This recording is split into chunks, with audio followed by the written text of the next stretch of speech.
And I made the argument, if you're Les Moonves, why wouldn't you? Why do this? wouldn't you sue? Of course you sue. I mean, I'm not saying he's going to win, but what's the downside? I think I ultimately agree with you, but I guess the thing that I was wondering is that, I mean, it's just that much more bad PR for this guy. Is that if you, given everything that we've known about him now, that for him to then sort of try to claw back this $120 million. That's what one lawyer was saying yesterday, is he must have assessed it, realized his reputation is not going to be salvaged. He's not going to be able to do this somewhere else. It's already shot, right? So you might as well just try and get what you can out of it. Well, and the other incentive is that CBS is actually footing the bill. They're paying his legal fees for this. The caveat are they paying his legal fees even if he loses? Well, so the caveat is if he loses, he's responsible for paying his own legal fees.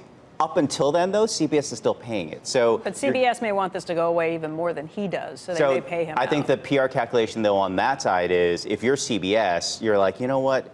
Even if we lose this, I'd rather not settle, right? Because if I settle, it just makes us look that much worse. If we lose, it wasn't our call. It was the arbitrators who made that decision. But do you think the effort is to get the money because he genuinely believes that he will be found innocent, or that through discovery or other things he's going to try, he's going to prove that the conspiracy theory that the Redstone family was out to get him? I mean, what do you think this is really about? There could be something exculpatory about that. I mean, the thing is that the arbitration hearing is confidential, right? So if anything leaks out of that, it's going to be, to his benefit, it's going to be, they have to figure out a way to say, here's what we said to prove, right. he's not all that bad. But I think it just gets really, really naughty, and I think it's ultimately a weird situation. Spin the story forward, though, because the other thing that's, I mean, as an ongoing concern that is CBS for a moment, there's still lots of speculation about the company merging with Viacom.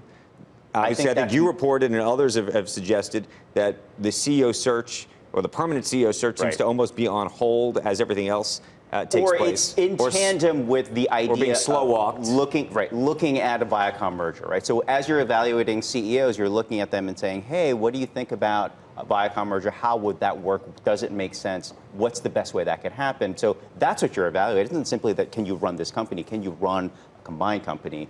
And that's the bigger calculus. So does this lawsuit in any way imperil, slow down, impact?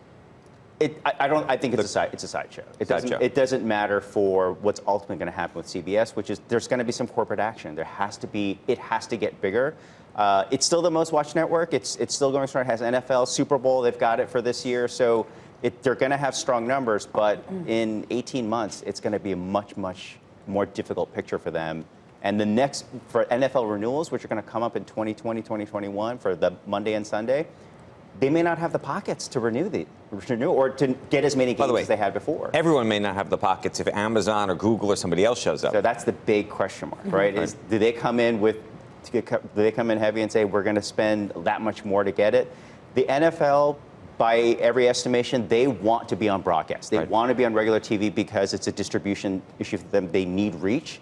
Amazon hasn't proven it yet, but anything can happen, right? But does all these issues inform what the terms of that combination were? Right. Because that's what Wall Street's saying. Yeah, sure, they put them back together, but who's the buyer, who's the seller, who gets a premium, who doesn't? So, they were actually not that far apart on economics when Les was still there, and they were actually having discussions around it. There were some questions about how much synergies there really are, and at what ratio one stock is taking over the other. I think CBS came out on top for that. And it was a management issue. I think they can get back to that. I don't think it's that. I think Viacom is definitely a stronger company now, but if we're talking about slowing growth in the future, Viacom is going to have a harder time because they're not must-carry channels. Nickelodeon, MTV, they're not the things that you see on these smaller bundles. Although now at the studio, people think it's a good business again somehow. Yeah.